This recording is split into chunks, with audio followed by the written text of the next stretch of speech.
Assalamu alaikum wa rahmatullahi ta'ala wa barakatu. Masu kallon Africa TV, sunana Coach Munzali Ali Sadiq Kofar Mazugal.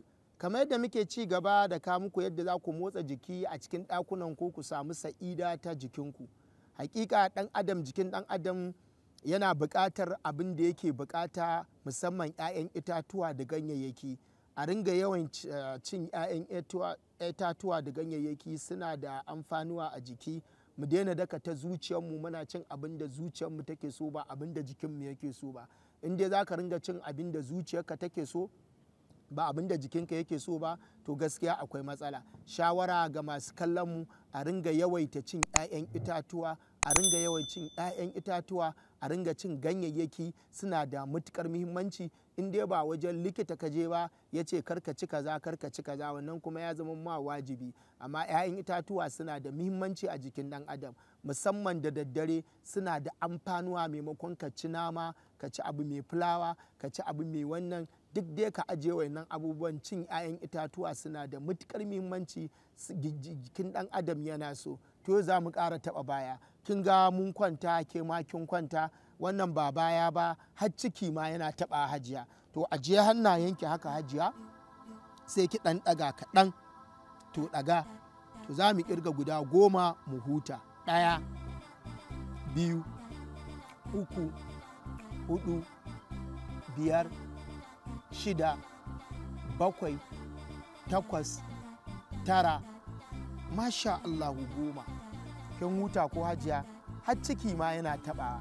Mu ƙara ɗaga 10. 1, 2, 3, 4. Kin ga hajiya ko? 5, 6, 7, 8, 9, 10. Ajiye. Abu na biyu kuma hajiya, sai mu sa hannunmu a baya. Sa hannunki a baya zai taimaka mana mutuƙa da gaske. Idan kina da ƙadangare a gida za ki ga yana irin wannan. Sa hannun guda 10 mu ɗaga. 1, 2, 3, a hankali 4, 5, 6, 7, 8, 9, 10. Kula, idan mai gidan ya kasa hajiya, kar ki kyale shi, kalli yadda za ki masa. Tunda shi in ban da cin nama ba abin da ya aje. Kalli hajiya, mu ɗago. 1, 2, 3, 4, 5, 6, 7, 8, 9, 10. Sai mu huta. Hajiya, sai na biyu, Hausawa suna cewa iya ruwa fidda kai. Wato hajiya, motsi a cikin swimming pool yana da matukar muhimmanci. In dai da shi a gida, a koya miki yadda za ki ringa shiga ruwa. In kuma babu a gida, in dai da hali ki sa mai gidan ya gina. In kuma babu, ki yi ma a cikin ɗakin naki.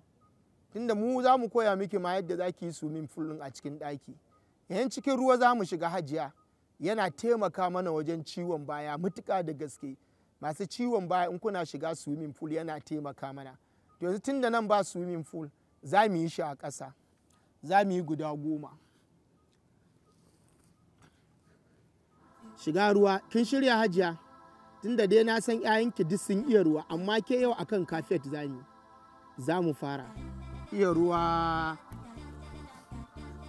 1, 2, 3, 4, 5, 6, 7, 8, 9. Ya kika ji? Ya ka ji ma mu dafa? To mu riƙe hannun. Wato na bayan kemara fa dariya suke mana. Za fa mu shigo. Na san masu kallon TV ɗin nan, kun ga Amar ɗin nan mai shirin kacici ko shirin addinin nan, shi ma fa za mu shigo da shi wallahi. To rike hannun, za mu yi 5 a huta. To mu je. 1, 2, 3, 4, biyar. Huta. Kamo kafarka. Kai ma kamo kafar. Kowa ya kama ko? To za mu kirga biyar. Rike ka ɗaga ƙirjinka sama, ka ja kafar mu je. 1 2 3 4 5. To mu zauna. Buɗe kafar. Na ji kowa yana cewa kafarsa ta sage. To yanzu kafar za mu ɗan taɓa. Kowanne mu yi mata 5-5. Hajiya idan kafar tana ɗan riƙewa, kina jin dum-dum-dum, to ki wannan motsin. Za mu doki ciki guda 5, ciki 5 baya 5. Bismillah. 1 2 3 4 5. Saura bayan hajiya. 1 2 3 4 5. Tsakiyar saman. 1 2 3 4. Lokaci ya cin mana hajiya. Ku biyo mu gobe da izinin Allah, za ku ga yadda za mu motsa muku jiki. A madadin ni coach Munzali Ali Sadiq Kofar Mazugal. Wassalamu alaikum wa rahmatullahi ta'ala wa barakatuh.